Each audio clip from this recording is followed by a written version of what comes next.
All right. You ready? Yeah. So I'm going to roll like a quick little intro. Cameras running.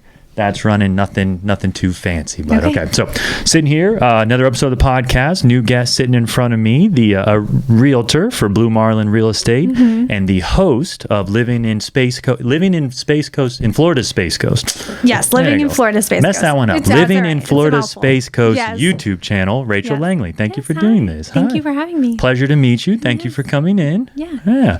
I wanted to ask you first, what got me to even see your videos was your thumbnails. You have fantastic looking thumbnails. The YouTube algorithm has really been pushing a lot of Space Coast themes to me, and yours popped up, and I clicked on one of your vlogs for Cocoa Beach. So what do you use to make your thumbnails? Oh, what do I use? Well, I used to do it myself. I would just kind of use Canva, but I have someone now that I just already, I send them a concept, or I send them something that I saw another agent do somewhere. I try to not copy people within my market, but definitely in the real estate world, we do a lot of repeat and duplicates. So I find someone else and I ask them to do something similar. So, but I don't make them anymore. I've outsourced that. I did the original YouTube was all me. Okay. So the original YouTube, is your new one like a second rendering, as time's gone on? Yeah, as time's gone on. I would say I just hit 1,500 subscribers. It's only been doing it for about 2 years, about a year and a half, honestly. Okay. So I would say about the first 8 months, it was all me. And then I've been able to pick up speed and, outsource some things. So. Very cool. Well, we'll dive into a little bit of that, because I wondered what led to starting that. I think your two industries can probably merge together, I would imagine. But where are you from? So, I grew up in Connecticut. Okay. I moved here from Rhode Island. I went to college in Rhode Island, met my now husband there, and then we moved down here about 3 years ago. Oh, okay. And then where? Into Merritt Island? Or yes. Okay. Yeah. A lot of your videos are, what I love and hate, what are the pros and cons. So coming from Connecticut, I wanted to ask you first, what is it that you hate about the Space Coast? Or what are some things that maybe you don't like about Florida or the Space Coast, now that I know you're from somewhere where it's cold? There's not, it's such a short list. And I wouldn't say I hate anything. It's such a strong word, and a lot of that like and hate is kind of more like a marketing tactic. But anything, if you actually watch the video, I actually don't really say anything bad about it. I caught that. I'm like, okay, well, where does she get to what she doesn't like? So it's because it's hard. I actually really love it here. There's a handful of I'm from the Northeast, so I think food in the Space Coast particular, it's kind of hard to find really good food. There is some areas, but it's not overall, we're not known for good food. Let's put it that way. Yeah. Whereas if you go over to Orlando, you can definitely find some, amazing food, but the Northeast, you can just go down the street and there's an amazing mom and pop Italian restaurant that's going to kill it, so it's not as easy, or I would say it's not as consistent here food wise. I'll go to a restaurant, it's good, the next time it wasn't good. So food is one thing, but honestly, I'm okay with it because it makes me cook at home more. Saves money, eating healthier. So there's that.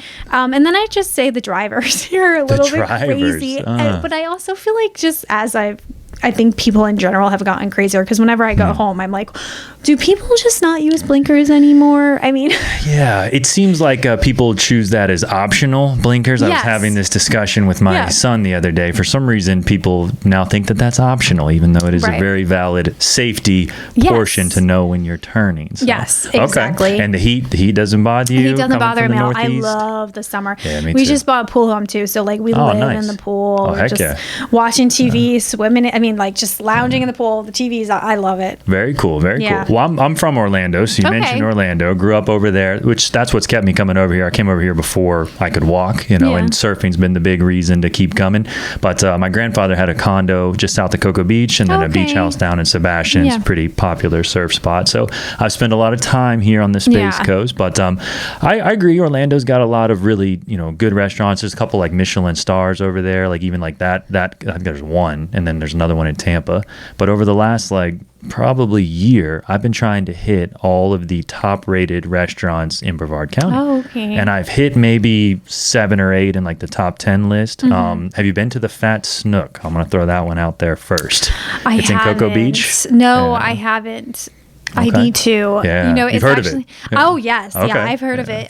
It's actually my birthday weekend, so maybe we'll go there tonight. It's a really good time. I took my parents there for the first time maybe like 4 weeks ago, and then I had the owner and the head chef come in and talk in here too. Okay. So great story, great locally owned family for a really long time, but the food I describe is almost like an art experience. Oh wow! And the chef is like 23 years old. She trained in New York. She makes these great dishes, and if you go at like between 4 and 6, it's like happy hour on all their appetizers. Okay. So I would suggest the Fat Snook if it's your birthday weekend. Yeah, definitely. I really like Florida Fresh Grill. I haven't been there yet, but yes. So good. Yeah. I mean, it is a little bit on the pricier side, I will say. So it's kind of like a, so every now and then kind of thing. But oh my gosh,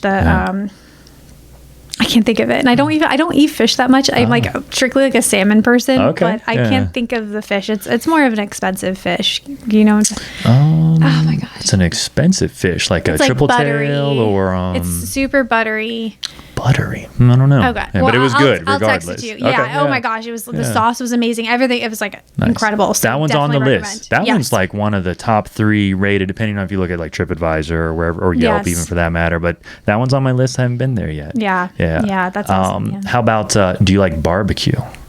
I do, yes. Barbecue Kreiderman's in Cocoa. You've been there? Yeah. Okay. Yeah, definitely the best. The best locally, and I've been to Texas and Tennessee. Mm-hmm. I've been out there eating some barbecue, and I've taken probably 15 people to Kreiderman's at this point, and almost everybody says hands down it's one of the best barbecues they've ever had. So shout out Kreiderman's. Yes, definitely. It was actually on my list today because I was like, what do I want to do tonight? Because it's my birthday weekend. So I'm like, I want to do something fun. And I was like, maybe I'll pick up Kreiderman's and go sit by the pool. Something like that, Nice, so that's on the list of possibilities today. Kreiderman's by the pool. Not bad. Yeah. So there you go. There's a few good restaurants, but definitely. We definitely do have good food. It's just, I don't know. It's not as a large scale as it was back home. Got it. I've never been to Connecticut. It's a state I've really never been to. I mean, honestly, I'm not the biggest fan of Connecticut. I love Rhode Island. I always, when people ask me where I'm from, I say Rhode Island because that's kind of where I feel like my heart's here. I don't want to move back necessarily, but I do love Rhode Island and the food there. I grew up in a very, very small town in Connecticut and always wanted to, move away, never come back. I mean, I go visit family, but so Connecticut, I'm like, nah, but Rhode Island is definitely a nice little treasure. Okay. So definitely recommend it. There's a lot of seafood in Rhode Island too for someone that doesn't like fish, Isn't that what they're like known for? I do. It's just, if I go, I'm going to get like shrimp or crab up there. I like crab cakes. I get cooked. Which I guess, it's always cooked, but I don't like the legs. I don't like anything where you have to like work for peeling something. It off like itself. Lobster, a lobster roll. Yes. An actual lobster. I'm like, I don't want to work. I'm at a restaurant. You know what I mean? I get that.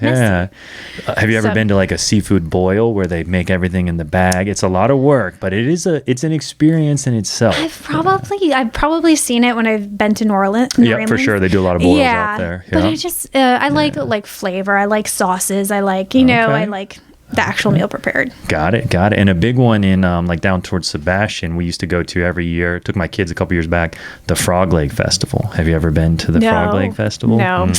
Yeah. If you ever want to eat something that you didn't know was going to be as good as it was, really, frog legs. Yeah, 100%. All right, we'll have to check it out. I use that as like if you're ever in an event where they ask like, what's the weirdest thing you think you've ever eaten? That's my go-to. Frog legs. Yeah. Pretty good. Pretty good. Okay, so food, the heat you're good with. What are some things you love then, or the pros of being here in the Space Coast now? Okay. I mean, just the people in general, I think are so nice and easygoing, and it's definitely a different vibe than it when I grew up in the Northeast. People didn't like wave when you every time I drive by a neighborhood when I'm showing around, people wave. That's not a thing in the Northeast, at least where I'm from. And then just that Southern hospitality and so forth. It's not as Southern because I've had people I've worked with from like South Carolina. They're like, people aren't as nice here. I'm like, really? So it's not as nice as South. I know we're South, but we're the furthest south. I like to throw that out there. But after you get like past Jacksonville, I feel like we're not South. You're not like Southern anymore. Yeah, we're not Southern. I don't know. Yeah. But people in general are super nice. Love the weather. Okay. I mean, I'll take a minor hurricane any day over a snowstorm. Yes. Oh, for real. I actually remember like the couple months before we moved here, or decided to move here, we were shoveling out. All our neighbors are out shoveling their yard, driveways. And my neighbor was like, "Oh, it's better than a hurricane." In my head, I was like, "I don't know." And then we ended up moving here. Where hurricanes actually come. Yes, I'd take a hurricane over a snowstorm, maybe. Yeah, I think, obviously both of them can be very destructive and damaging to people's properties, but hurricanes are always really nice for us, especially the ones that stay off the coast. Like, we just had one that just came through a few weeks back because it brings us the best waves. So I've almost surfed every hurricane that's come even close to Florida since I was a kid on both coasts of the state. So, we track hurricanes pretty heavily, but yes, they can do damage and take people's lives and those kind of things too. I know. I don't want to take that lightly. It's definitely, but they're not what people think they are too. A lot of times, and the news does a really good job at, scaring people, as you should if you're out on the barrier islands. But I don't know, it also gets a lot of people to tune in to the news when they come around. So I think they lean into the potential risks of them. And and I think we're very lucky here as well. We don't necessarily get hit as hard as the Gulf Coast does. So that's a great reason why it's a great place to live. But it doesn't help with your insurance premiums, which I'm sure comes up a lot in your space. They're actually cheaper than other areas of over Florida, here? though. Definitely. If you were to compare like the same house maybe in Satellite Beach to the same house in, I don't know, maybe they say Tampa doesn't get hit as hard, but I think they get flooding and stuff. Definitely. The insurance in Tampa is is, in my opinion, higher than here. So it actually, we do have lower insurance rates as well here. Okay. But I couldn't live where it's cold. I say this regularly. It seems like I would be more angry, maybe, like you're being trapped inside and not getting maybe as much sunlight. You're always trying to take vitamins and fill the void of why am I not feeling right. I lost weight when I moved here because I wasn't eating as much, because that's all you have to do, especially if you're not into like winter sports, which even if you are into winter sports, it's not something you can do all the time. But I'm not into any of that. So really all we did was drink and eat in the winter times, Got it. And cuddle with our dogs. Nice. Yeah, that's something that's never, I like to visit, snow and I want to get my kids to see somewhere where like real snow, like maybe out to Colorado or somewhere. We just took our first trip to Ohio, but it was in the summertime, so there wasn't any snow to be seen. But I like to visit it, but not, I wouldn't want to live in it. The idea of shoveling out your car or your driveway, that would suck. 6 a.m. before work, before showing. It was horrible. And even like just driving, it's scary. The ice and snow and so, I bet talking about people not knowing how to drive, probably if you're in snow. A lot do. I definitely would drive super slow. I drive super slow when it rains hard here. Heck yeah. But, there's always people going fast, and then they're putting your life at risk too. So... Or the people running with their hazards on while they're moving down, which is not what those are made for. Also, I get it. They think people can see them more, but that's supposed to signify, from what I remember when I got my driver's license, is that you're on the side of the road, stopped, not moving with your flashers on. But our rain creeps up, and especially here in the summertime, you could get a storm like that and not be able to see as close as we are right now when you're driving. I always try to, if I can, get off the highway, pull over, all that, because I was in a car accident when I was really young. It wasn't our fault, but I'm a little bit of a nervous driver. So I think that's natural to be nervous while you're doing 50, 60, 80 miles an hour in a machine. It's a little especially natural. like you have to be aware of other people around you too, because you can trust yourself, but you can't trust them sometimes. So I think that a lot about motorcycles. So I've been riding motorcycles for forever, and you can be the safest you possibly can, but you can't be in control of other people. You know? And my dad got hit by a drunk driver when he was, before I was born. He survived, but barely, and they thought he was going to have to lose his leg, but still rides, we get out and do some things, but, I think you're always fearful of other people or animals too. A buddy of mine, he's a motocross racer, and his dad was riding his Harley, and a deer ran into the side of him, and he lost his leg from the deer just hitting him. So you got to even watch out for wildlife here in Florida too. So, okay. And then how did you get to starting your YouTube channel? What led you down that road? what led you down that road? Okay, yeah. I mean, I had some experience doing it when I was an agent in Rhode Island before we moved here, but I was never consistent with it, and it's also takes a lot of confidence to get yourself in front of a camera. Sure. So I mean, the confidence was definitely might have came from the fact that I moved here and I lost a little bit of weight. I was feeling a little bit better about myself, but truly it was just I moved here. I didn't know anyone, and real estate is definitely a business where you have to get yourself in front of people. Definitely. So if I don't have anyone that I know here, I had to figure out a different way, which was YouTube. And so now I get in front of a lot of people, which is wonderful. And then does it life changing? Okay. Yeah. Does it like bring you leads and stuff for over at Blue Marlin or okay, very cool. And they're okay with you putting whatever you want to out there, or how does that work? Yeah, I mean that was my when I went to them, I said this is my channel, I'm owning it. This is mine, and they're like, yeah, it's awesome, go for it. Separate then, obviously. It's separate, it's owned by me. It's all paid by me. Everything's me. Nice, very cool. Well, and what's your goals? I mean, what are you working on next? I mean, anything that you want to share as far as what's upcoming, or it's one of those things where I've been I've been really busy lately that it just kind of like comes up with it on the I'll be 2 days and I'm like, all right, what do I have to do next week? I'll think about it, I'll get it all, and then I'll go film it. So it's not, I'm not the biggest planner when it comes to it, to be honest. And I'm trying to, now that I've been pretty successful with it, figure out who can help me grow it a little bit, because I'm getting so busy on the real estate side that I'm kind of neglecting it a little bit.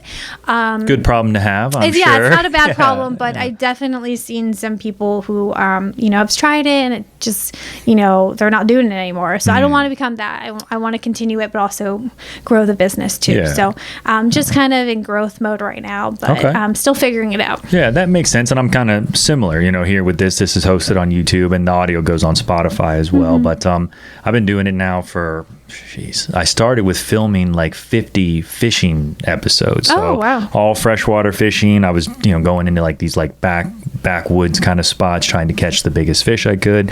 The way I use both this and the fishing side of it and the surfing stuff too is just finding reasons to keep doing the things I liked to do when I was a child. There's something too, the older I get, I feel like and having kids helps with this too for me, is just staying connected to that mindset of learning and meeting people. And that's what the podcast is good for. But also just, I think you got to have hobbies. I have a large team of people, and I hire a bunch of people into the storage business. And I always try to ask people like what their hobbies are and like what their interests are, because I don't think it should be solely about work all the time. Right. And some people just don't have any. And I just, so I try to hold on to mine for as long as I can, I suppose. Yeah. That's awesome. But I get what you're saying as far as, the consistency to putting yourself out there in a video standpoint, or even just an audio standpoint, the things that you're communicating. But that seems to be the better way to make that grow, is trying to stay consistent. But yeah, I mean, honestly, that is the only way to grow, especially on YouTube. With the algorithm, you have to be consistent to be successful with it. So, it's definitely something that's taken a few months before it became what it was. Sure. By the way, I just remembered that dish at what was it? It was sea bass. Sea bass. Because you're talking about fishing, and I was like, oh, sea bass. That was it. Sea bass. Yes. That is a big, obviously, pro to our area, is the ability to do things, outside, whether it's fishing or at the beach or in the rivers and stuff like that. What's your husband do? He is, oh my gosh, it's so hard to describe what he does. He works at Patrick, Space Force Base. He works in a lab there.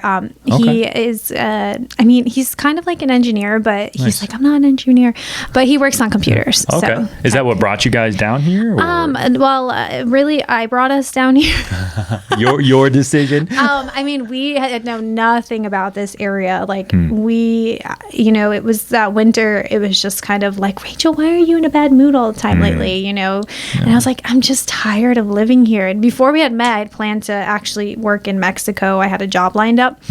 And then we met, and I fell in love, and I was like, let me stay. I love Rhode Island. And, I went to real estate, and then I kind of found my roots. But then, that last year, I was just like, I don't want to live somewhere cold for the rest of my life. Yeah. So then he was like, why don't we move down south? And I was like, yes, please. Yes. Yeah. He was like, well, I want to stay with my company. And I was like, okay. So I start looking at jobs in his company, which they have, they're a contractor for Patrick. So then that's how we found out about this area. It was this area, Orlando, Jacksonville, or San Diego. And he was a Marine. He's already did the San Diego, too expensive, too much traffic. Yeah. So it was Florida. And I was like, okay, well, this place, Cocoa Beach, seems like it's small surfer town, which is what we like. Nice. So we came down and one weekend to see if we liked it, fell in love, found a house to buy that weekend, took the job, and the rest is history. The rest is history. Yeah. Wow, very cool. What have you ever been down to Mexico? What was the job down there? What was the opportunity down there? It was it was a paid job, but it was like an assistant managerial job at a hotel. Oh, okay. Hospitality. I love to travel. I actually backpacked while I was finishing my master's degree. I backpacked South America and really just love traveling and the Latin culture and so forth. Cool. So was just looking at how could I do that, continue doing that. And that's when I found this job with a hotel that I had stayed at before while I was backpacking. And they had offered me a job, but then I met Greg and kind of wanted to stay put because I had just been backpacking. It was all over the place and I was young. And so where was the backpack trip through? South America? Or? It started in Europe, just a couple of countries. I did. That's a wide range of starts. Yeah. So you started over in Europe. I started in Europe. I started in Spain. Did a week there. Did France, Italy, but very short. Just was trying to hit all those places. Yeah. And it's expensive. Europe is expensive. I had a budget. I think I saved up $15,000. I'd worked a summer in a restaurant. Just didn't spend any money. Grind doubles. Nice. And so I wanted to travel. So I did Europe really quickly because I wanted to see it, but it's expensive compared to South America. Right. So I did Italy, Spain, France, Italy, and then we went to Portugal, which, oh my gosh, I love Portugal. My favorite country in Europe, actually. Really? So far. I haven't been everywhere. Right. And then from Portugal, went to Peru, and then I've been to pretty much every country that doesn't require a visa. So Brazil, I couldn't do. Bolivia. There's those countries like Trinidad and so forth that I didn't go to.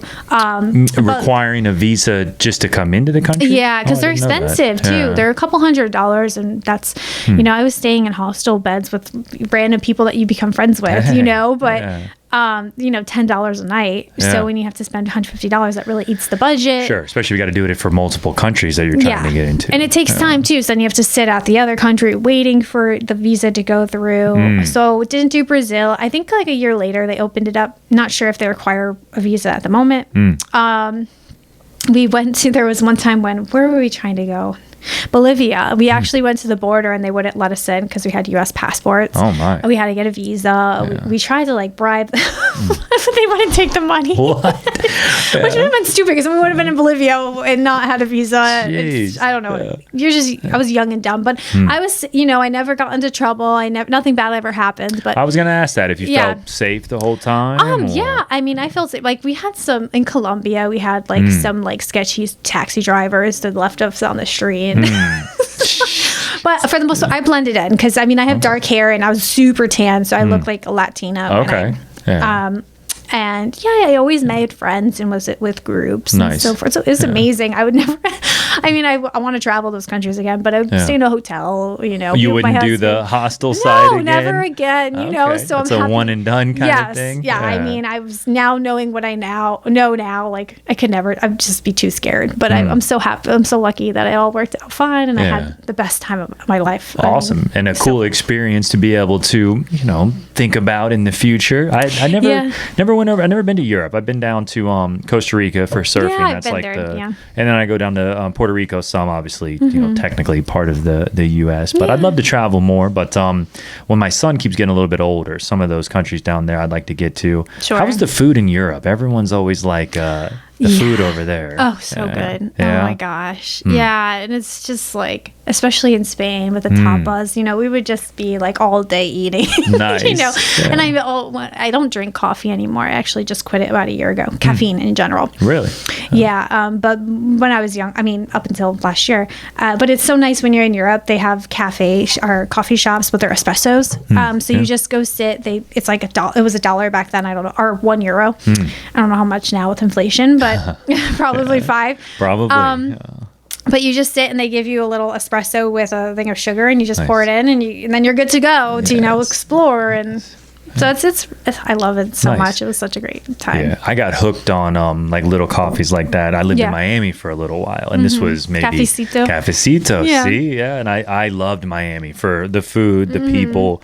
I lived in Brickell, if you're familiar, down with that area. I had an apartment down there for a little bit while I was working. I wanted to live somewhere where I could walk to restaurants. I grew up in a swamp. I live in a swamp now, so it's like I love the woods, but that's where I prefer to live. But if I want to visit, even with my kids, I like to take them to different cities, staying downtown so you can walk around and live city life a little bit. You're not stuck in an Uber or car for like an hour. I hate that. Exactly. Yeah, I love walking around and exploring things, having like a vague plan, and not even sometimes having a plan at all, just figuring out what restaurants to hit or what to do while you're there. But yeah, I loved Miami, from the food and the coffee, from a cultural piece. And I think that's starting to creep up a little bit too. It used to be hard to find even like a Cuban restaurant in somewhere, but over here in Cocoa Beach and in Brevard County, there's like 4 or 5 of them now where you can actually get cafecitos, which is nice. Yeah. Yeah, I agree. And then also just trying to find somewhere like there, a restaurant like that, but you're also not paying like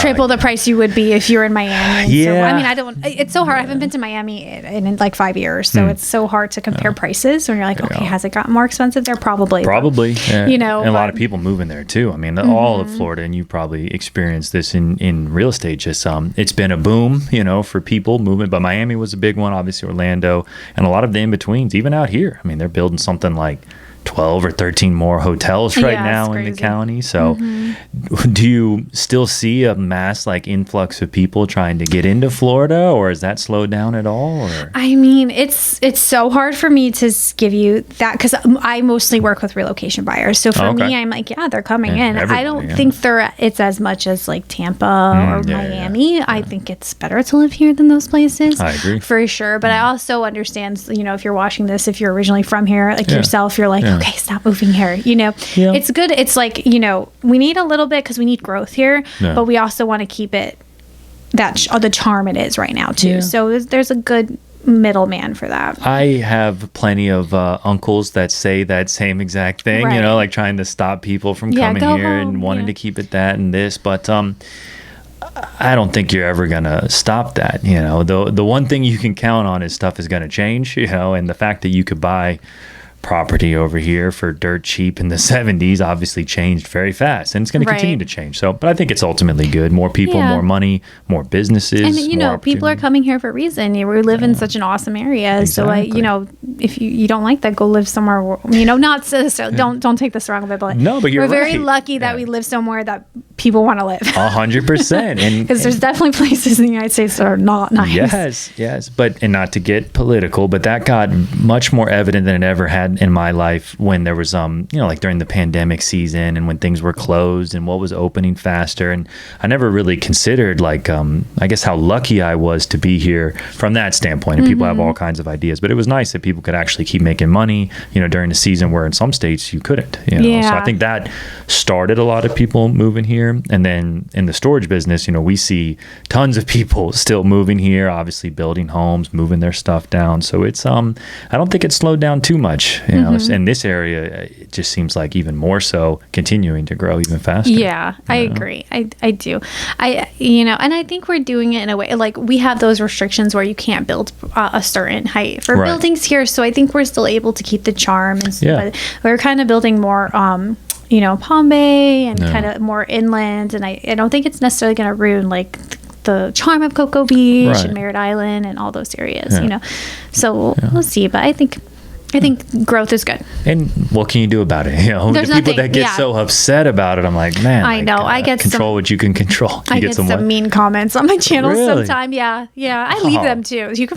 Hell yeah! Like people upset that you're telling people like the good things about this place. Yeah, like just another real estate agent trying to sell the area. I mean, if I'm not on there, they're still going to move here. So but that's people that probably just hate their own life. And want to say something like that. That's ridiculous. I mean, someone that's not what's the quote, someone doing better than you is never going to leave a comment like that, never going to be mean. I mean, I get other mean comments too that I sound stupid or I don't know what I'm talking about, so forth, but the fact you don't have hate comments yet?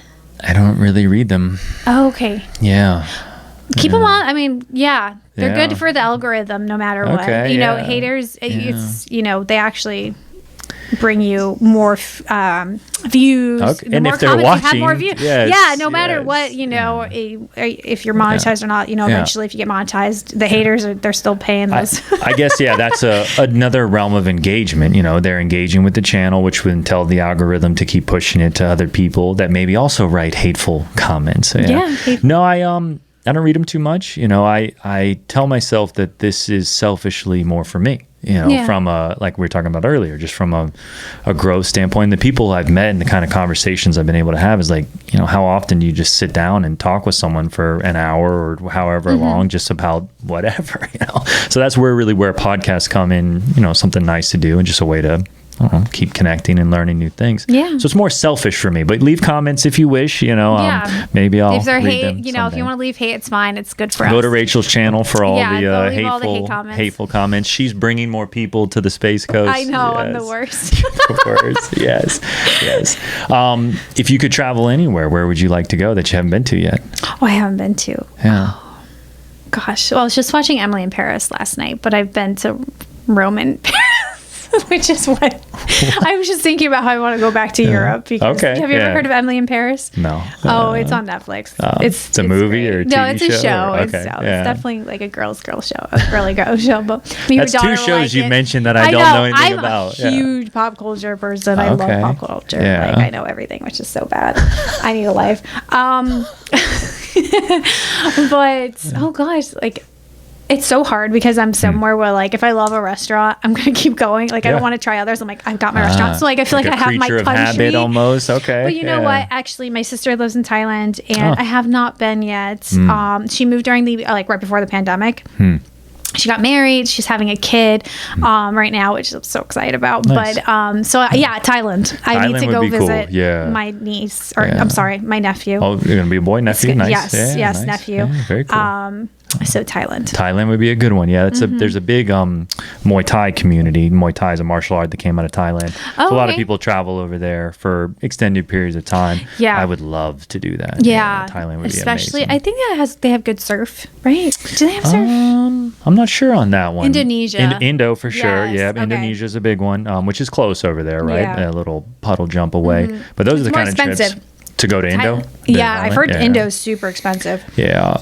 Maybe I'm wrong. I don't know. I would believe it, you know, and those are the kind of like super long flights. Well, you need at least 2 weeks. Costa Rica's expensive. Used to be cheaper back in the day. I mean, I stayed abroad there in 2017, and I thought it was expensive for like a study abroad. I mean, I'm a college student. I'm paying my way. Right. Everything in college I've paid for. So for me, everything, you know, I'm frugal. So I feel, but yeah, peanut butter was like $10. I mean, it was imported, so that makes sense. But yeah, Costa Rica used to be like the surf spot where you go down there and you would. My uncles bought some cheap property down there, in the 80s or something, where it was really cheap. But then a lot of Americans started moving there, or from Europe too. A lot of expats. Yeah. And I think that's what raised the value of everything down there. Real estate, obviously goods and stuff like that. Where in Costa Rica? They don't have it anymore. It was before I was alive. I'm not sure. I just knew they had a couple that they would just go down there and camp on. I've been to... oh my gosh, Pavones, which is just outside of the main. What's the main city you fly into? Oh, San Jose. San Jose. Yeah. Just on the outside, there's a left-hand break there on the river. I stayed in an all-inclusive. That's kind of. I go to the same spot down there. But you were on the ocean? Yeah, on the ocean. Was it near Jaco? North of Jaco. Yep, north of Jaco. So is that where you were at, or? I've been all over Costa Rica because I stayed abroad there. My favorite place, which I feel like it's probably so Americanized now, because every year I had gone there after I studied abroad. I went a couple of years after. It's got more and more Americanized, or maybe not Americanized, but just like gringoized, you know, gringo. Sure, yes. But Puerto Viejo. Oh, okay. Definitely recommend it. So nice. It's Caribbean. It's on the Caribbean side. It's on the Caribbean side, yeah. You can go take a bus. I mean... I was so young. I don't know if I'll take that bus, but you can take like get on a tour bus.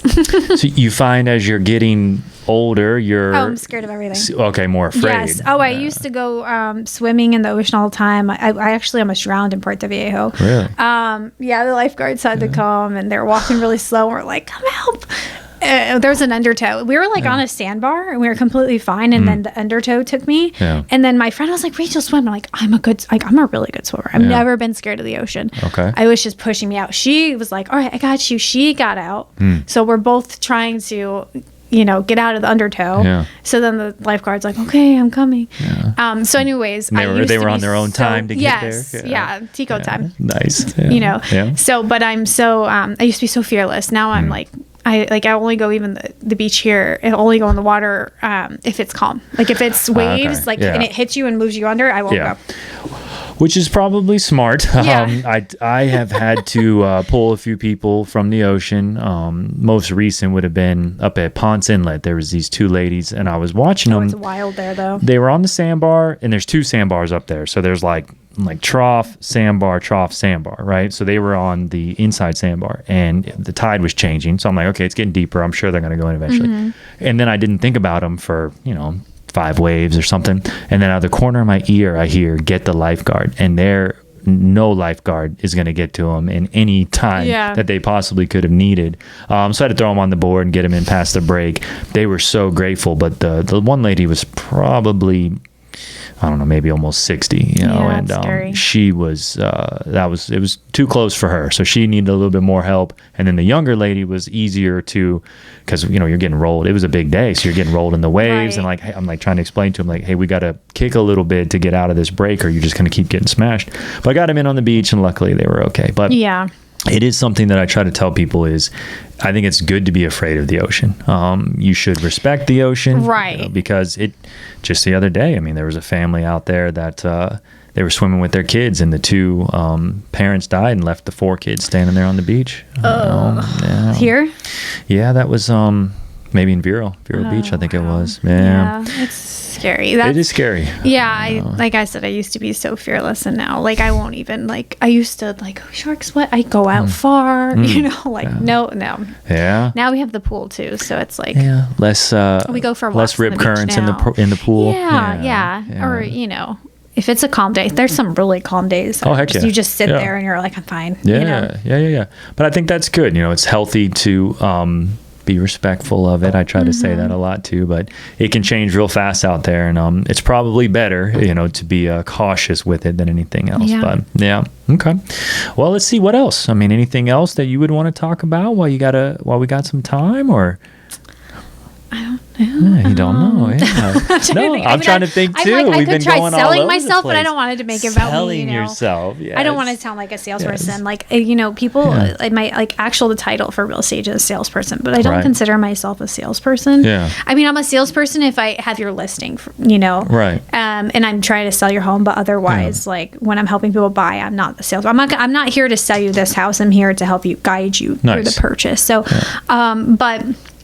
That's a good way to look at it, because some people have a reservation to being sold to, a little bit, where, and you don't want to come across that way, but that industry is so saturated. There's so many real estate agents, so you have to kind of sell yourself a little bit or get yourself out there to even get business. And there are so many agents in my office. They'll do an open house one weekend and they'll get 5 buyers. I've never sold anything. I've never gotten a client from open house because I'm not naturally a salesperson in that sense. Right. So that's, excuse me. Yeah.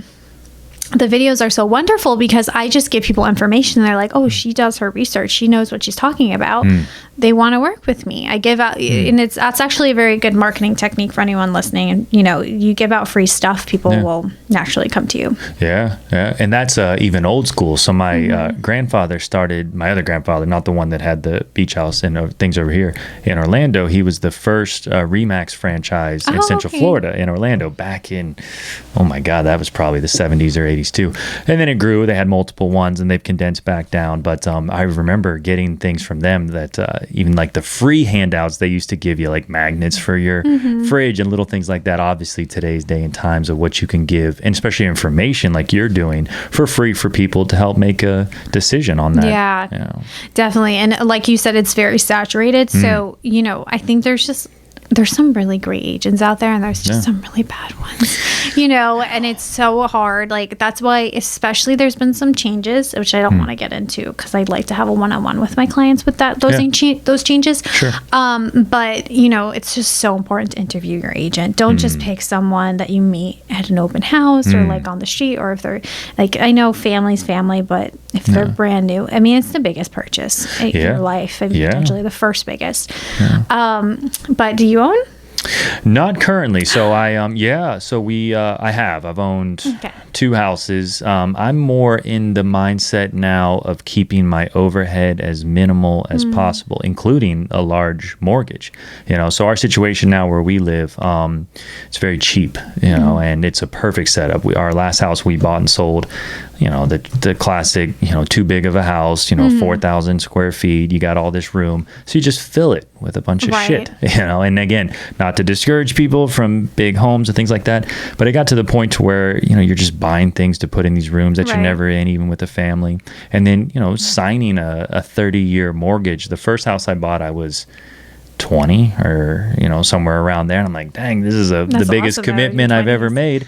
Yeah. So we did really well on the first 2 houses. And then the last few years, you know, we're more of the mindset of spending money on things that are important to us and not being like in a house poor type situation. And then it was really a timing of the interest rates. You know, it wasn't, I mean, obviously you could always refi, you know, as things drop down, and then the values of everything just, you know, didn't make a whole heck of a lot of sense. So the next move would be to build bigger, acreage. I'm on 2 acres now. Wow, okay. So the next move would be maybe 5, 10, 20, depending on where, and then build something small before 40 would be the next move. And then if you get a 30-year or a 15, if, you know, depending on the situation, then, you know, when it's time to retire, it's paid for. That would be the goal in the next few years. But we're in a pretty good setup. Good, I feel very fortunate with where we're at. Do you have animals on there? Oh, yeah. Wow. Yeah, I got 40 chickens. What are you doing with those eggs? You sell them? Yeah. My wife is an egg dealer. Oh. Yeah. She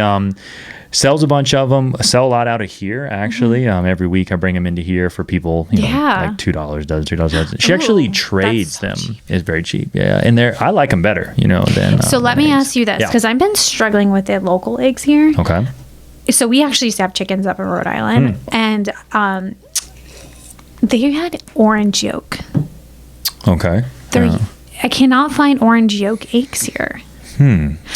It's so like what color yolk are your eggs? They are closer to orange than they are the color of like a store-bought one, for sure. I need to buy your eggs. I will give you some. Yes, I will. We will connect on that, because I have more sometimes than we know what to do with. But a lot of stuff, she actually trades now with them in the neighborhood. So we live in a community that has like a bunch of houses on acreage, and you know, she'll trade them for plants or so sometimes other animals, which we're trying to slow the animal down. Because her latest, she got a mini pig. Have you ever seen? Stop. Can you send me a picture, please? It's not mini anymore. Okay. But he's so cute. he's very cute. His name is Elvis Porkley. Yeah, he's very cute. He thinks he's a dog. Other than doesn't like to be pet. Yeah, when he was real little, we could hold him. And have you ever held a pig or been around a pig? Yes. I think at a petting zoo. Okay, maybe. Yeah, but you know, pigs. You ever heard like squealing like a pig? That phrase. I've heard that my whole life, but once you hear them, it's literally like an opera singer is getting murdered. You know, that's how loud I would describe it. Oh my gosh, that's but loud. This dude's hilarious. But he tears up a lot. He roams kind of on the property like he's a dog, and the dog does really well with him too. So we have a Aussie Doodle, a mini one. Cute. Yeah, rescued from an expensive breeder. You know, that's what I like to say. Yes. But if I was going to do another dog, it was a puppy. Wanted to try to teach it everything from the beginning. I've had rescue dogs in the past. Yeah, we have rescues. You know, I just found it tough to ever get them to fully trust, and especially if they had a rough life before. Yeah. I mean, both mine are so bad. I mean, no, they're so good, but they sleep in between us. Well, one of our dogs sleeps at the end of the bed, which is good. Okay. The next dogs are never going to be allowed in the bed. I mean, they probably will. But sure, they won't. Exactly. You know what I mean? Yes, they originally were crate trained, and then we got Belle, and she cried in the crate, and then they ended up in the bed, and now she sleeps in between me and my husband every night. Yep. Yep. It's great. But yeah, I mean, I love them to death. They're like I've never had dogs growing up. We always lived in apartments, single mom. Okay. So they're like my life. But we paid for a trainer, $1,000. We got a trainer, but they train you. Dang. And it's really hard when you have two dogs that are not trained well. I mean, of course they're potty trained and so forth. But no, one of them has no recall. The brown lab. She, if I call her a name, she's like, "Oh, there's a squirrel. I don't care." And I'm like, okay. And then the other one has great recall, but he's scared of everything. So I know exactly what you mean. It's, they've gone through stuff, but they're still the best. They're still the best, and I fought it. I fought pets for a solid 5-6 years. I put up a good fight, and my kids wanted them as they got older, but when they were really young, that's kind of your primary focus. There's a lot of commitment and time, as it should, to go towards those things. But once they got older, my son's 11 now, my daughter's 9, they help out a lot with the dog and the pig and the chickens, and she tried rabbits and ducks, but they didn't, those kind of animals don't they don't make it too long. Oh, yeah. What would you have if you had all the room? What kind of pets would you like to have? Well, it's so funny because, if we won the lottery, that would be, we wouldn't tell anyone. Yeah. I'd probably pay, some of, my friends and families, mortgages off just secretly. So no one knows. Sure. Because people go crazy when they know you have that much money. Oh, hell yeah. But I would buy a farm and just have, a billion dogs and probably get staff because, I'm rich. So why would I? I mean, I would still work, but not, when you have to work there. I see. I thought you meant a staph infection. I was like, get staff. Get a staff. But as you know, when you have so many animals, it's like a full-time job. Oh, for sure. You know, so I'm going to be, so I've already planned out in my head if I what you do when you win the lotto. I want to live on a farm. Nice. I want to live on a farm that's on the ocean. An ocean farm. Yes. I like the sound of that. Money, you can find it. Yeah, or maybe on the river at least. But I always think that more money brings more problems. Exactly. Yeah. I don't disagree with that, making income that you're comfortable. It does help. Right. Money does buy happiness in some sorts, but too much money on the flip side ruins it too. So there's a balancing act to that. Yes. I have what I call a love-hate with money. Obviously, like you said, you want to be secure. You want to make sure you can cover your expenses and that you have some sort of, emergency plan for the future, those kind of things, and ability to take trips and do whatever you want, right? But I think I feel like we went wrong somewhere where sometimes we spend too much time thinking about making money, acquiring money, and sometimes it's just so you can buy the new phone or the new car or the new this or the new that. So I don't know. I think we went wrong somewhere with money along the way. Yeah, I agree. I agree. And if you look at, for example, when you're in Costa Rica and you see the locals, they don't have a lot of money, but they're the happiest people. Yes. So I understand what you're saying. Yeah. But I do agree with that phrase of money buying happiness is because in America, if you don't have money, you'd probably be pretty... I mean, there's some happy-looking homeless people, too, I guess, but maybe that's for other reasons. Yeah. Yeah, that's probably for other reasons. Yes. I think there's a good medium. I just want to... I feel like I'm middle class right now. I want to be upper middle class. Upper middle class. Okay. I want a really good retirement fund. I want to own a few investment properties, which we're getting there. Sure. But I think there's a good medium. Which is smart, that whole idea of mailbox money, different streams of income coming in, and obviously to set yourself up to hopefully one day not have to work. But I think people spend too much time, and I'll speak for myself. I was guilty of spending too much time trying to make X amount of dollars per year so I could have the big house and the multiple cars and stuff. And then the older I got, and then with kids, I was fortunate. I had a lot of great mentors, including a lot of my family to listen to and talk to about things. And I didn't want to miss the little things, Sure, I could travel all around and make more money and do different stuff and see different things and meet different people. But it was almost better for me to separate from the idea of trying to make as much money as I could. And just being present. I feel like I lack presence in all like my life right now, and I just keep using an excuse that I just want to grind right now. I just want to, because we want to have kids in a couple of years and all that. Then I'll be present. But I feel bad at the same time, Yeah. Don't be too hard on yourself, because for the history of humans, they have struggled with figuring out how to be present. It's the basis of a subject you don't want to talk about, but a lot of religion is based on, even how to be present, and like even very old religions. That's what they talked about. So it seems like something in humans that we struggle with is trying to be present. And I don't quite know why that is. I think about these kind of things a lot. Yes. Yeah. I think it's easy. A guy that came on, he's got a PhD in psychology, and he's actually a comedian. So I call him like the comedian philosopher. He's been on 3 times. He's a buddy of mine. He explained it to me the best way is, that depression lives in the past and anxiety lives in the future. So if you're spending too much time in either of those, you're definitely not in the present. But there is something to us always sort of thinking towards the future, or even thinking about, especially if it's like trauma related, thinking about things in the past. But I found a few things that help me live present, but it's a struggle. It's for sure. For me, it's when I'm trying to just focus on the present, I start thinking about things I have to do and like, bills and exactly what we're saying, that stress and anxiety. Sure. So that's why I keep myself busy with work. Like I'll be on my computer till like 10 p.m. every night. Not every night, but that is not a work-life balance. But I feel less stressed and less like I feel more normal if you do that when I'm working. I'm happier and my head isn't going to like things that stress me out. So I have to figure out what in the present also I need a hobby or something. I was just gonna say that that's where hobbies come in, because it's a distraction from everyone's got things that maybe to me, it always comes back to time, right? To me, that's by far the most valuable asset that we have. And you don't know how much of it you're actually going to get. So what am I doing with my time? Am I working, acquiring resources, spending it with my family, or doing my hobbies, right? But when you're doing your hobbies, to try to just be doing that. Same thing with family or work. I almost call it, or this for that matter, I almost call it like, it's like alter egos. If I'm doing this, it's podcast hat. If I'm with my family, it's family hat. So trying to really put like a structure behind being present. Compartmentalizing, exactly. There are just some words that are, I think, I went to speech lessons when I was younger, so there's just some words that I like, but exactly what word well, a thing I say a lot is all words are made up. It's a line from a Thor movie. So compartmentalization is a word that was made up. I knew exactly. Yeah. But some people think of that as a negative thing. Your ability, and maybe it is a negative thing sometimes, because I can compartmentalize things like feelings, and emotions. I can't at all.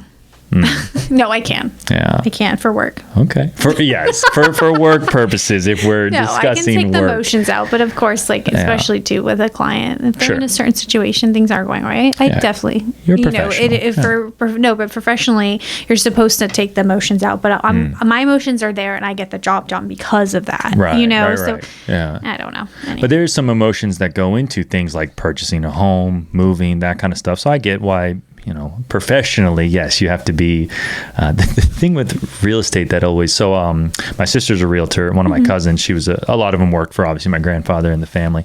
But the thing that what bothered me about it is how much time gets wasted, showing somebody 20 houses and they never end up buying it. It just seems like a lot of people aren't as appreciative of the time that it takes to do those kind of things. And then if the deal doesn't go through, you're not making any money.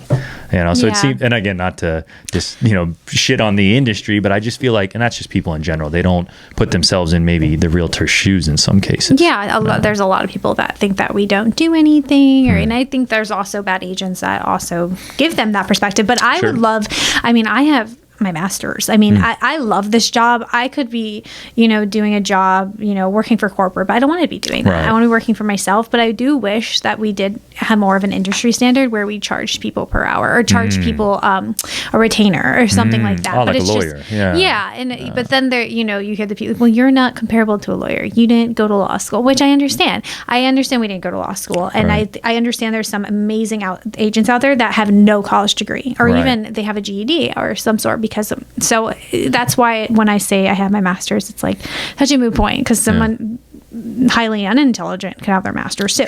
But my point is, yes, I mean, the way I conduct my business, I wish there was more professionalism, and I wish that would be great if we could make money off like a retainer or because our time, a lot of time wouldn't be wasted. But I definitely, as I've gotten more experienced in this, I definitely, when I have a caller, I can tell off the bat if they're serious or not, and or if they're going to waste my time. And I've been this year has been a lot better in the past couple of years. Get better at identifying and probably asking the right questions too, with, like thinking of it with a selling hat on, asking the right questions to be able to see how close is this person? Do they have everything they need to even be capable of doing this right? And are they going to waste my time? Yeah, you can tell off the bat. And there's even people that I've talked to and they're going to buy a house, but I've just, at this point, I don't need, they're either not nice or they're know-it-all, and which is nothing wrong with having experience with buying and selling a home. But if you're not going to take my advice, why do you want to work with me anyways? Good way to look at it. So it's just, I've definitely protected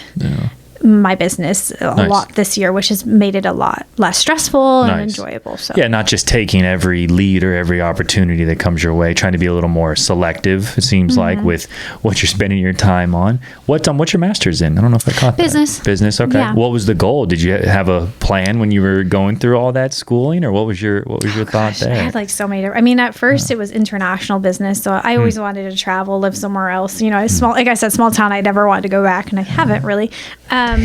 But I don't know. I guess I wanted to like work at a corporate business that was international, and then it became like I wanted to own my own restaurant, which, as we know, it's hard to make money off that. Lots of restaurants are, lots of restaurants are in the red. You got to do a serious amount of business for very low margins, and you work 24/7. Oh yeah, you're living in there, and you got to have the right people, which is sometimes difficult. Because I had actually I was about to graduate, and I had saved up some money from working in a restaurant. I was going to buy like a little cafe in Costa Rica. Nice. So I had a boyfriend there. In Costa Rica? Yes. Okay. That's why I was going back there. Nice. But it didn't work out, and I didn't buy that cafe. My whole life, my life is completely different than what but all these different things. But I ended up here because I had met a couple of real estate agents when I was traveling, and I was like, oh, this might be a great job where I can travel. Fast forward, it's a terrible job to travel. I mean, I can travel with it, but I'm every time I travel, I'm working, which I'm okay with, because like I said, when I'm working, my brain is in the right place I want it to be. See, I have to be able to shut work off, or I find myself thinking too much about something that should be getting done, or a project that's upcoming, or if it's team related type stuff. People stuff gets into me all the time, because that's what makes businesses in the corporate sector, in my opinion, work, is your ability to have a team, work with the team, and have them feel a part of something. Because I've always been an advocate that people work for people more so than they work for companies. There's great companies, there's great corporations, but corporations have an inherent problem, which is they have to make more money every single year. And some companies do that with no problem. Some companies, new technology comes, things change, so it becomes more difficult to make more money year over year. And the first people that suffer are the people when those kind of things come into play. So I have a love-hate for corporations too. Very similar to money. I think that's the beauty of owning our own business. Yeah, being in your own, for yourself, which is the appeal to things like real estate or even owning a restaurant, right? It's only you. But then the pros of working for like a corporation is there's other people to push stuff on. You don't have to be the one to take on all the burdens of owning a restaurant or being a real estate agent. Yeah, my husband works. I mean, he goes in at 7 a.m., so I guess it's like a 7 to 3. But he can shut off. He doesn't. He likes to educate himself, but he's not getting calls after hours. Nice. He gets to shut off, which I'm a little bit envious of. But that's why we own our own business, and eventually I'm on a good track to make more money. Nice. I don't know if I might want to cut that was a flex. That was a flex right there. First year though, so nice. Yeah. But eventually, and he'll get to, when we have kids, we can decide who wants to take off more time and so forth. But I mean, I love it. Yeah. I am starting to build a team where eventually, hopefully, I'll have someone I can trust to be like, I'm going to Hawaii for a week. I had another agent I know, it's on YouTube. He was like, I'm going to Hawaii and I'm completely shut off. And I'm like, I have no idea. Last time I took a cruise, I was literally at the pool, like writing an offer, like But hey, I'm making money.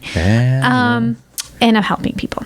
Okay. And you can sell it to yourself however you have to. But I'm an advocate that people, you need to have a break. I really think that, just from whether it's a mental health standpoint or just the peace of mind. I don't think we were made to just kind of work, make money, pay your bills, and then die. I don't think that's necessarily what...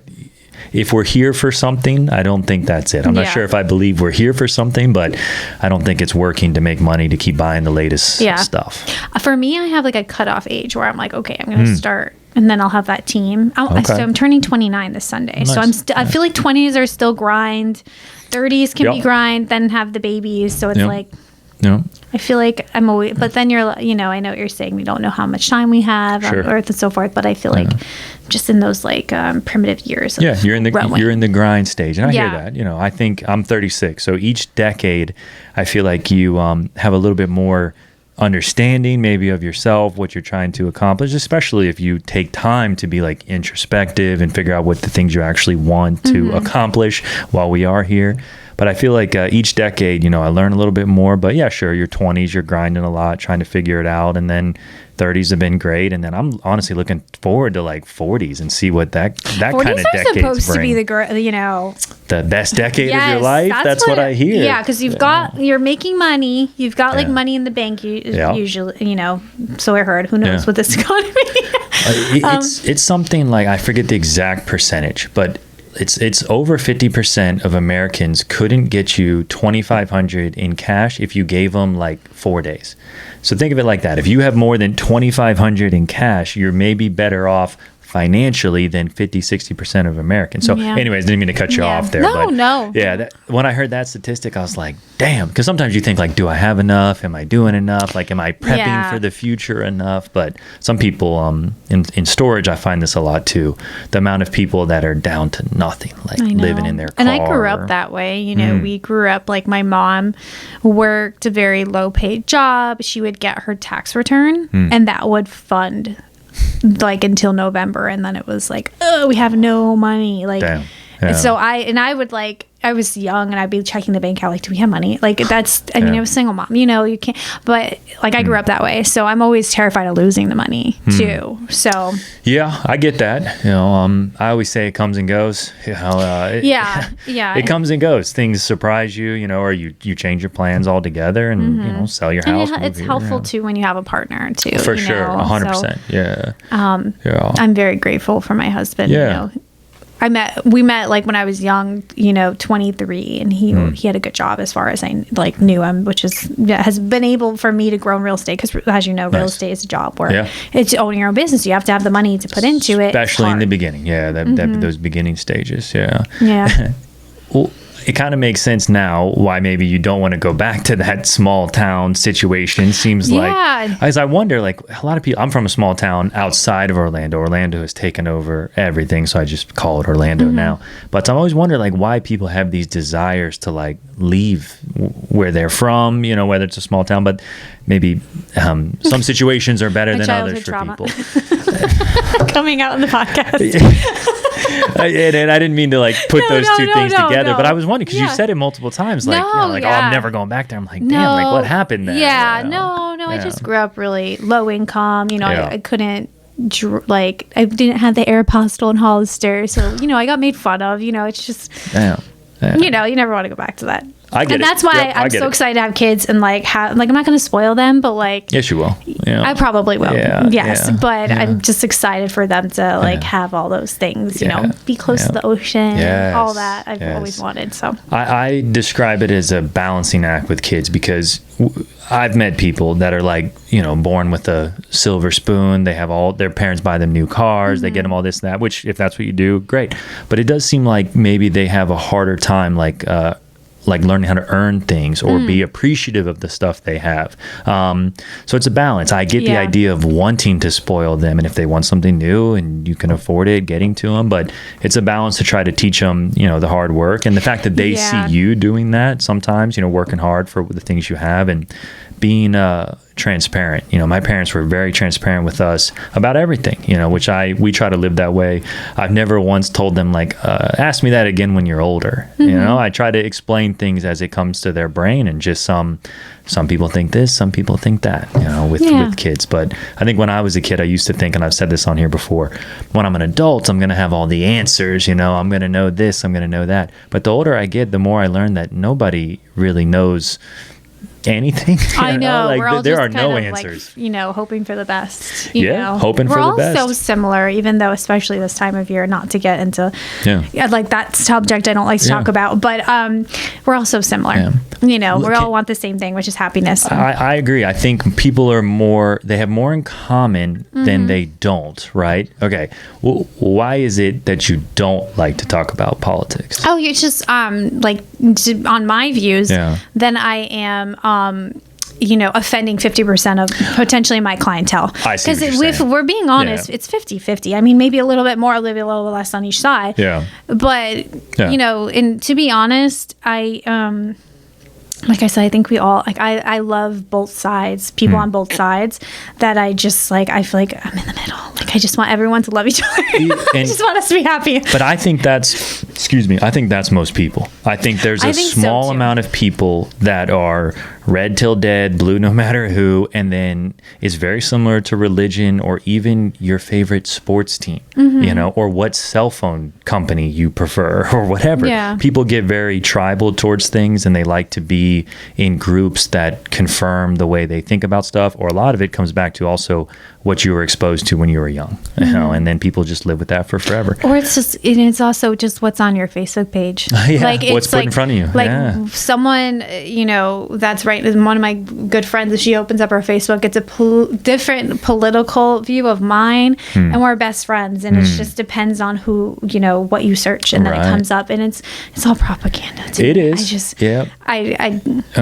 Like I said, I think we all just need to accept each other and just move on. Can't we all just get we all along? want the same thing. It's just we're seeing and hearing different things, and we're confused. But I think for me, and I speak very openly about this, I've never voted, and I say I never will. And obviously things could change, but I never could see myself being motivated to vote in a presidential election. And the reason is because I don't think it matters, and that's a very American way to think about it. In other countries, they don't obviously have that luxury, but I don't think it really matters. And the prime example, what solidified this for me, was in 2016, Hillary Clinton had more votes than Donald Trump, but Donald Trump won due to the Electoral College, which, okay, so there's a game. It's a game that they're all playing. And name me one politician that has never lied, and maybe that would be somebody that I could get behind. But the open lies, I wouldn't hang out with those people. I don't want to listen to those people talk. And there has not been one president that's affected me one way or the other from the way I handle my day to day. Yeah, I think we just need to take everything day by day and just focus on ourselves and what brings us happiness. And I understand why one person would be angry with one person or the other and so forth. But I also just think the media just needs to stop talking and focus on the things that matter, like our family, friends, and our happiness. And that's all. That's all I care about. Well said. But media companies are companies. So they have to have people watch. They have to be polarizing. Going right back to, you said, why do you make those thumbnails? It's clickbait. Yeah. It's all clickbait. Yes. It's all. Yes. So, I don't watch the news. No, it is depressing. It's so depressing. I feel depressed after. Yeah, exactly. I feel sad. I'm like, oh my God, I'm scared of life. Yes. Don't watch it. Life has enough to be scared of on its own, and I talk about this openly with my children. The quantity of nuclear bombs that are available today is scary. Just the simple fact that right now we're sitting on a big ball that's spinning around another giant ball. If you sit there and really think about it, like, what if it falls? I don't know. Seriously, or we get too close to it, we get invaded by aliens. I don't know. Do you think that might be possible? What's your take on aliens? I definitely think there's life out there, but I think we're all kind of like, I don't think we know. It's like so far away from everyone that we're all like, I don't know. who knows? It seems to me very arrogant to think that there couldn't be other life out there, especially with things. Have you seen like the new telescopes and stuff they're getting pictures of? And, well, I did see that there is a new planet that's like all water and like is near us. I don't know. But yeah, I did. The stuff that they're finding now that we have different technologies to find things further away, obviously, and just to try to think about the distance, like light years, is like, what? It's hard to wrap your head around. Yeah. But the pictures are crazy. And then I know. They've captured like the birth of a star. Have you ever seen that before? It's like the most I'll pull it up here in a second. It's one of the most beautiful pictures I've ever seen. But just the fact that stars are being born out there. You know what I mean? It's beautiful. Like, it's beautiful, but it just really points back to what we were just talking about, which is like, so much stuff doesn't matter. And people get so caught up in who's going to be the president, or whatever people get caught up in, that really, you should just try to focus on yourself, because you can barely control yourself, I think. I think you have a hard time there. Like in general, we're just so lucky to be in the United States, because you like look at Venezuela, where you have like I don't know, like there was a vote, but I think it was rigged. I don't know. Sure. But we're just so lucky that we have the freedoms that we have, even if they're like, I don't know. I don't want to get too far into it. You're what I mean? exactly But right. I just exactly think right. we're so lucky we were born here, or born or immigrated here, or so forth. Well, all of our families immigrated here. It's at some point, but you're exactly right. And all your travels probably showed you that firsthand, the things you've seen in other countries, and probably even just people. Yeah. When I meet people from other countries, I try to get a feel for where they come from, and obviously vice versa. But I think people have this idea of America, and a lot of it's right, but yes, we are very fortunate. We definitely have our flaws. Don't all of that, but the fact that I grew up so poor. And I'm where I am today. I don't like being braggy. We own a couple of houses. Yeah. We have investment properties. Nice. I just bought my dream car, which is like a Lexus. It's nothing crazy. Yeah. But what I'm trying to say is the fact that like this poor little girl that's mom made like $17,000 a year is here. Yeah. And I can do what I want. I'm free to do what I want. Yeah. I just think it's beautiful, and I think I know some people don't have the opportunities that I did, but it's a great country. 100%. It's a great country. The fact that we can even sit here and talk about this, right? Exactly. We can talk about whatever we want. Exactly. That First Amendment is there. Obviously people have opinions on what they're trying to change about that thing, but I agree with you. To get crude for a second, we are very fortunate to come out of our mothers here in America. I mean, for real. Like but America is only 300 years old. Mm-hmm. It's not China is like 5,000 years old. And to think that America is going to be the same as it is today 200 years from now, who knows? Yeah. I just want my future babies to be in a good position. I want them.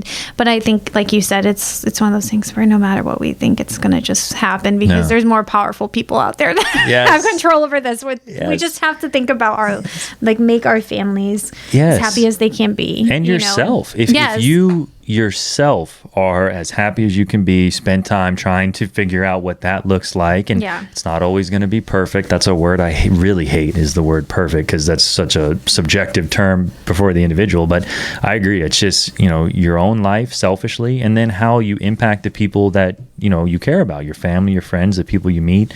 But it is important to treat people nicely, but you don't need everybody to like you. That's a flaw for some people. That has always been an issue for me too. Like, I want people to like me. I'm sure there's people listening to this right now. They're like, oh my God, I can't stand this girl. But I've definitely been okay with it. You're not for everyone. Yes. Yeah. I No love one listening is. to audiobooks that reiterate these things. You're not for everyone. I've just started listening to one, which I was so busy. I was like half listening yesterday, but it's about how to control your thoughts. 'Cause your thoughts are really what, obviously there's chemical reactions and so forth, but you can really think yourself into depression and anxiety. Sure. So you really just need to learn how to get yourself out of that. Yeah. The old adage that your mind is your most powerful weapon. And it can be devastating to you if you don't have some sort of control. But that's for me where shutting things off and not thinking about work. And introducing certain chemicals into my life that help me do those kind of things, and again, we don't have to, some people get squirmy on those subjects too, especially if we're talking about work stuff, but I've been very open on here about a lot of different things. But yeah, I think there's tools that have been around for a long time to help people in certain aspects, which is good. And then pharmaceutical intervention comes in, and that can be helpful. Like you said, chemical imbalances. I think it just depends on the person. It never worked for me. Yeah. I think you're exactly right. It's person dependent. I think medicine is like that too. That's why, you should consult things with your doctor. I'm not a doctor. YouTube. Yes. I'm not recommending medical advice. Spotify has no issue with my medical advice. Only YouTube, oddly enough. Yeah. Which you weren't even advising. You're just talking. Yeah.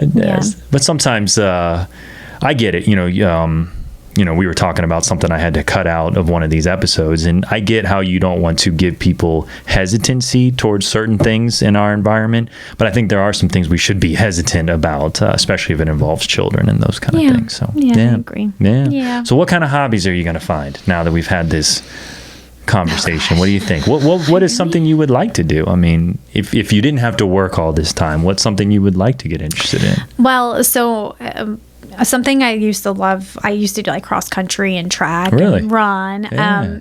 And so I just think my husband just started a runner's club too, and he wants to get me on, but they go at like 6 a.m. and I'm like not a morning person. Perfect time to run though. But I love to like get back into running. Yeah. Which I need to exercise too. Yeah.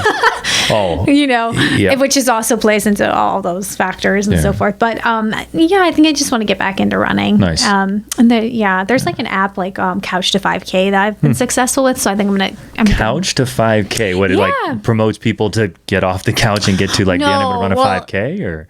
I mean, it prepares you for it. So like, like it's an app, and it will be, you start off walk, run, and then you gradually go to a straight 5K or like I think it's 3.5 or something like that miles.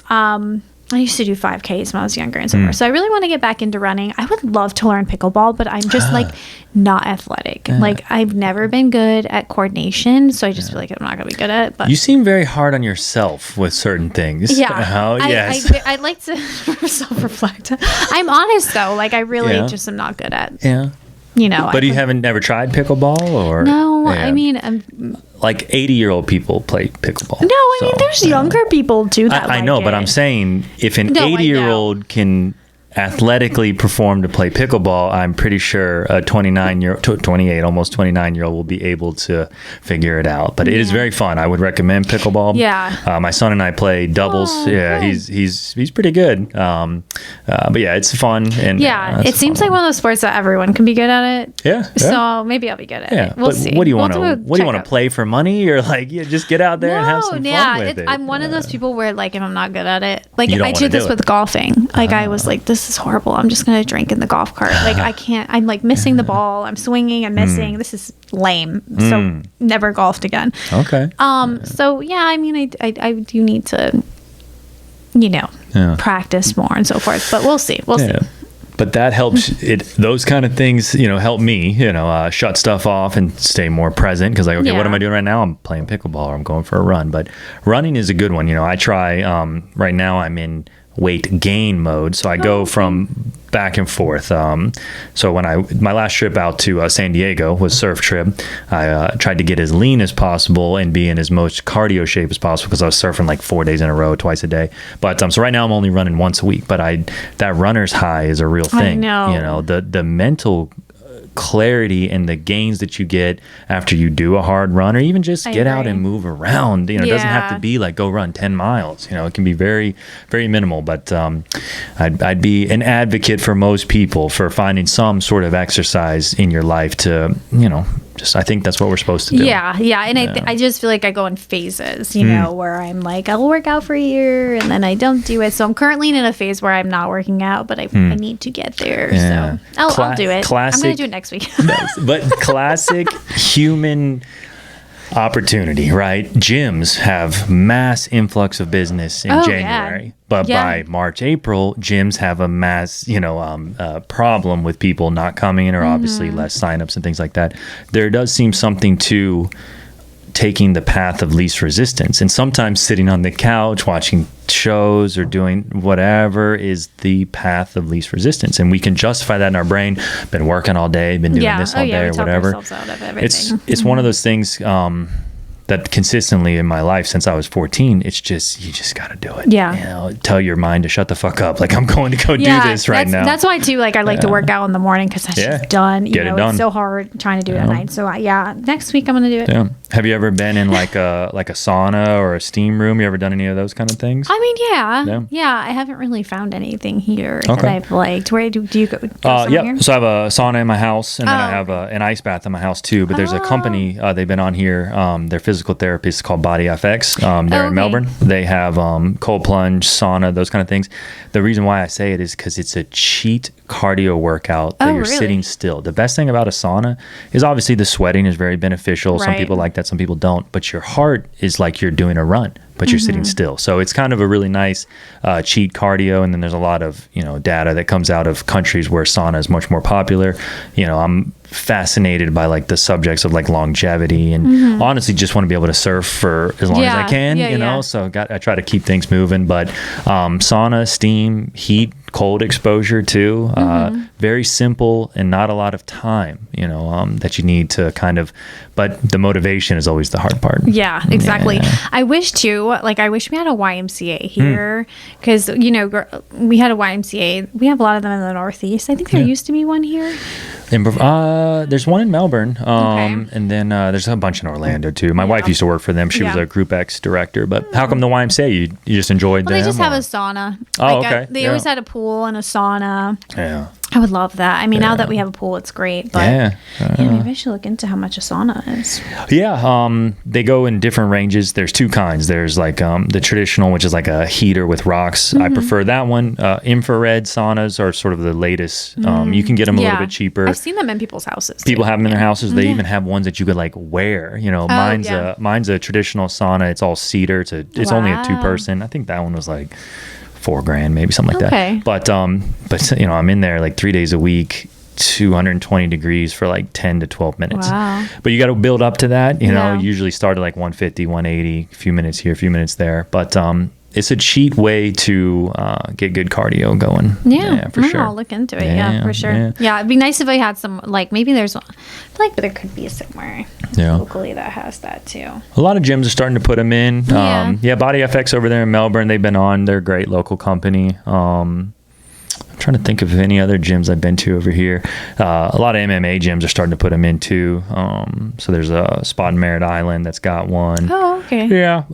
I like to do things that you can only focus on that one thing. It's back to like being present. Surfing has always been that, for obvious reasons. Yeah. Because things could go wrong out there if you're daydreaming about work. And then martial arts, things like jiu-jitsu and Muay Thai. If you're thinking about work, some dude's going to head kick you, or even some lady, would choke you out. Oh, that's interesting. I never thought of it like that. Yeah. Running's definitely something where I could think about work all the time. Yeah. While I'm running. For sure. Yeah. So, that is one downfall to running is you're stuck still in there. Your head. Yeah, you can be stuck there. Yeah. You ever mess around with nicotine? That's a legal substance. Nicotine.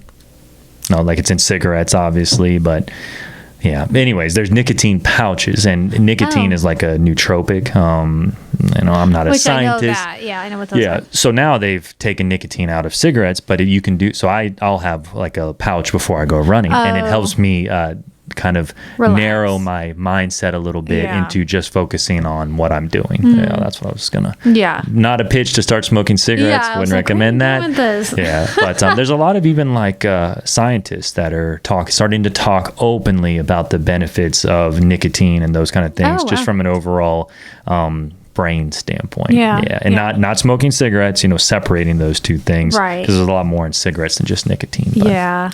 Don't take my advice. I'm not a doctor. I mean, I've done the nootropics that are just like, I'll get like the fake alcohol, not fake alcohol, like the nootropics, but like there's no alcohol, but it's like a nice alternative to alcohol. Okay. Yeah.